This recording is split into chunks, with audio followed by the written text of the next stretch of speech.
C'est un homme connecté avec lequel nous avons rendez-vous. Connecté à son époque, celle où les plus modestes, les plus faibles, sont humiliés et sacrifiés au nom du profit et des grandes mutations du capitalisme.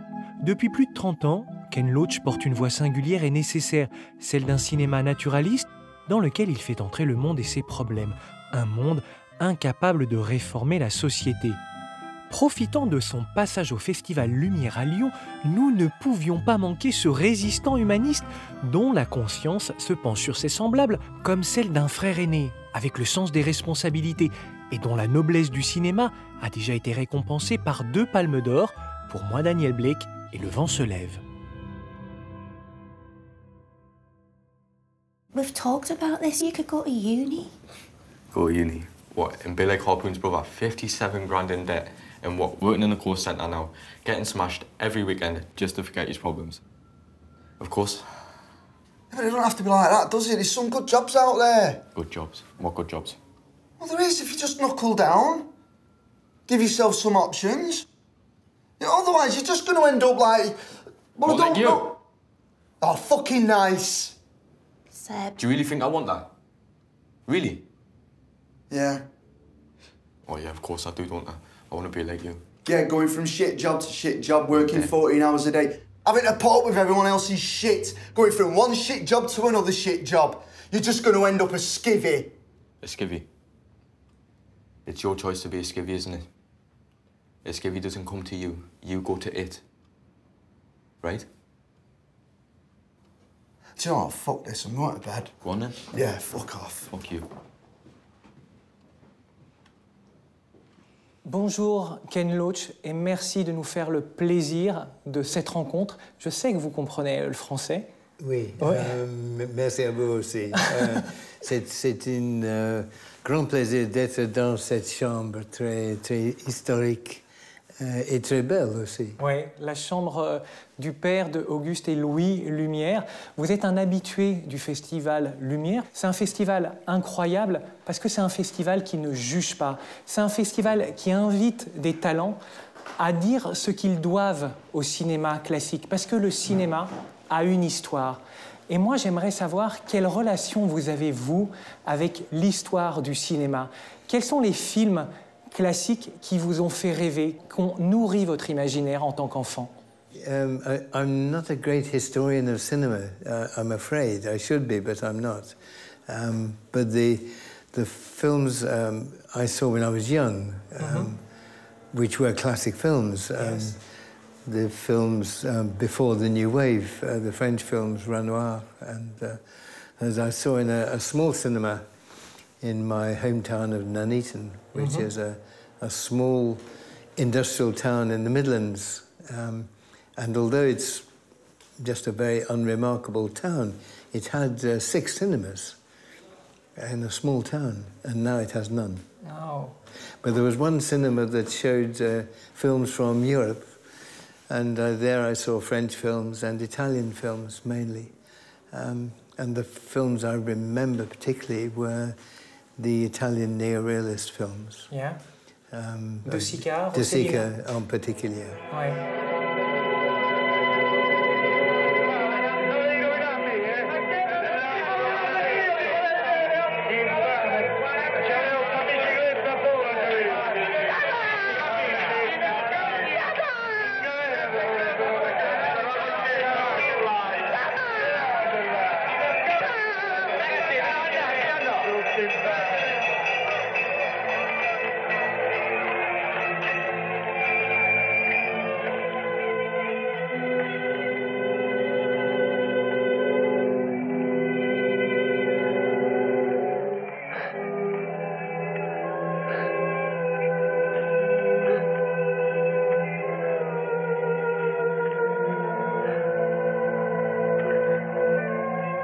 Sometimes we had to pretend we were older than we were in order to see. I remember we went to see La Ronde, which was seen as quite a... De Max Ophuls. Yes, it was seen as quite not suitable for teenagers.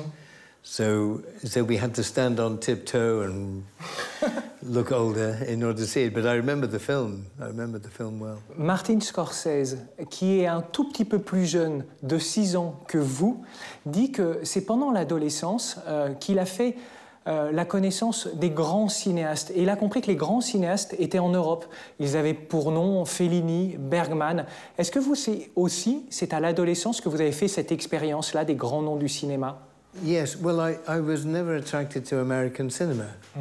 So I didn't go to American cinema particularly. I mean, I mainly went to European films. They have a different rhythm, a different, I think a more cinematic in many respects than the American ones, which were more melodramatic, sentimental, too much music, just a coarser sensibility. So it was the European directors, Andrzej Wajda, I remember from Poland, just after the war. This was when I was no longer a teenager, when I started to watch films, the Italian films that we've spoken about. Mais qui a joué le rôle de passeur dans la découverte de ces films? Est-ce que c'est des amis? C'est votre famille qui vous a amené à découvrir ces grands auteurs comme Vajda ou De Sica? No, it wasn't. My family didn't go to the cinema much. The cinema was simply a place to go to with a girlfriend on a Saturday night. It wasn't a great artistic experience. Well, with the girlfriend it might have been, but not with the film.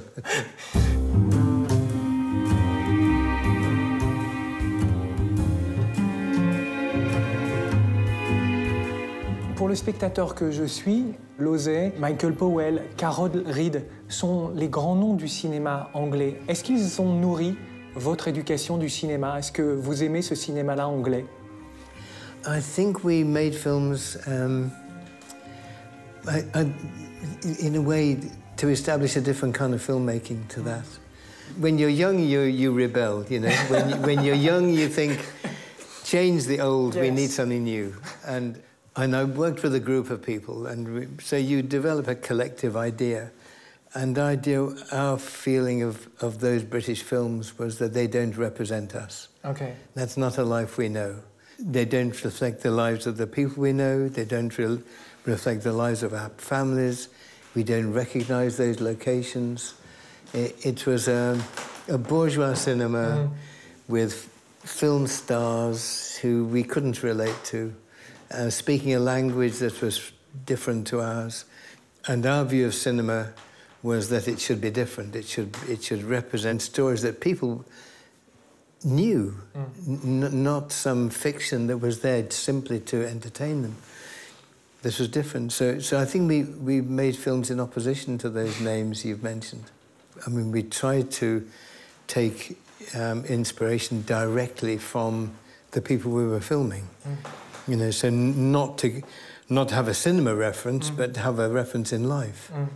So that you try to put on the screen the people, the real people, not a cinema echo of someone. Comme en France avec la nouvelle vague.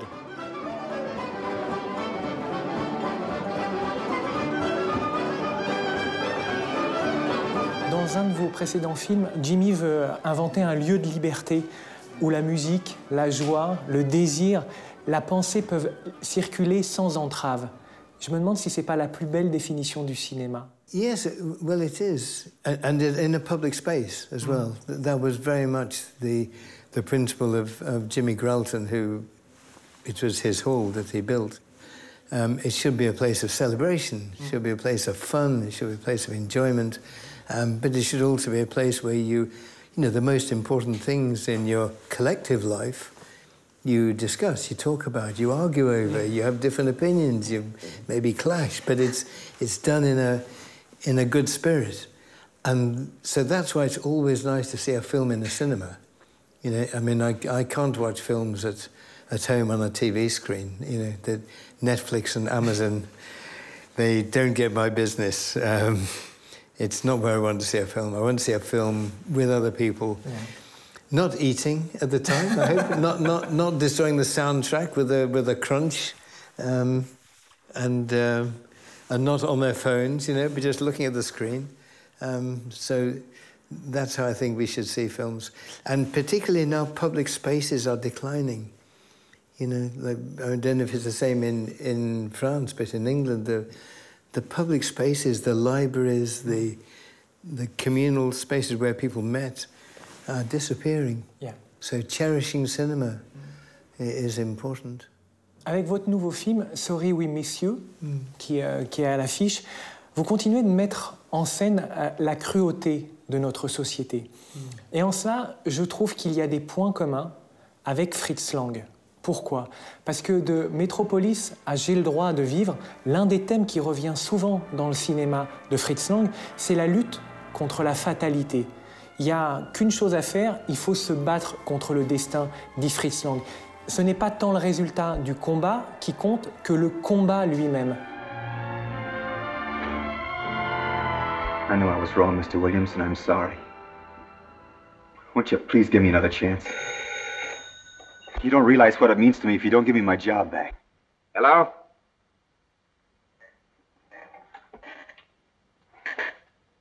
Yes, May. Oh, yes, I'll be home for dinner. I'm sorry, Taylor. I can't do anything for you. Say, May. It's no use, Taylor. You've got to help me, Mr. Williams. My wife's moved in already. I can't let her down. She believes in me. I've tried to get a job every place. The only people who'll give me one are my old gang. Easy money, too, Mr. Williams. Bank jobs that are foolproof. But I turn them down because I'm trying to go straight. Now, listen. I'm not running a reform school. I'm running a trucking business, and I can't waste any more time on you. Get out.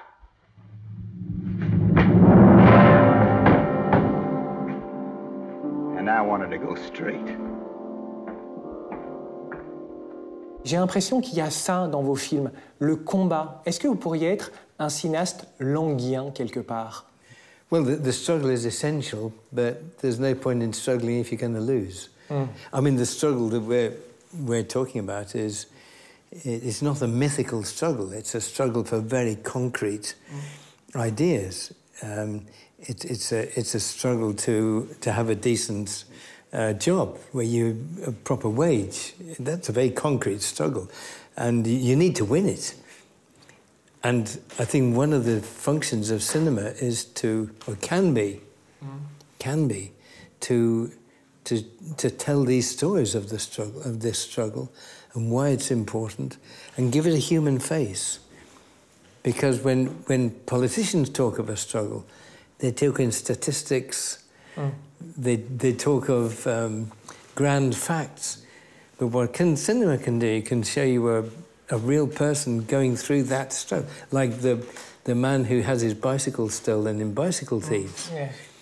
You know more about the fragility of workers at that time than you do for many statistics. You know, and cinema can do that. I don't know enough about Fritz Lang to speak about him, but certainly cinema can put a human face to the struggle, but it can also show you have to win. Ça veut dire, Ken Loach, que ce que la nature a mal formé, je parle des injustices qu'on trouve dans vos films, est-ce que le cinéma peut le reformer? Est-ce que le cinéma peut le réformer? I don't think cinema can do either, really, if I understand it correctly. I mean, I think cinema can indicate the importance of the struggle. It can sharpen what the struggle is in people's minds. But it can't reform the situation itself, obviously, because you need a political movement to do that. You know, when you leave the cinema, you haven't achieved anything. You maybe have something in your mind, but you haven't done anything. You've got to join a trade union to that, or you've got to join a political movement or a campaign or do whatever. But you've got to turn it into a public act, not just a private one of enjoying a film. Vos films, Ken Loach, ont bien des vertus. Pour le spectateur que je suis, que nous sommes tous, ils apportent l'idée du renouveau, l'idée qu'il faut qu'on soit en évolution. Et ils sont pour nous comme une étincelle qui allume notre curiosité. Mais pour vous, Ken Loach, qu'est-ce qui est le plus important dans la curiosité? C'est le comment ou le pourquoi? C'est le pourquoi.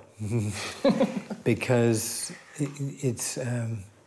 But you have to understand why before you say how. Because why something happens is the key to how you change it. Fellini disait, c'est la curiosité qui me réveille le matin. C'est quoi qui vous réveille, vous, Ken Loach, le matin? Well, I think that's probably right. It is curiosity. I mean, just needing to know what's happened, what's in the newspapers, what's the story, who won the game last night. It's that you need to know. You need to know. Need to be. It's the worst thing of not at the moment of not being in my own country because there's a great drama happening there, and I don't know what's happening. So I'm very absolutely curiosity and questions get you up in the morning.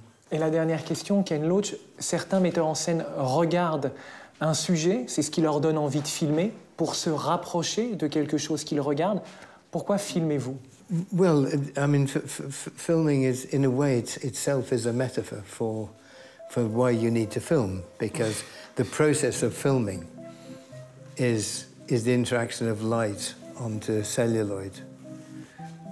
And it is the reason to film is to clarify. It is about shedding light on things.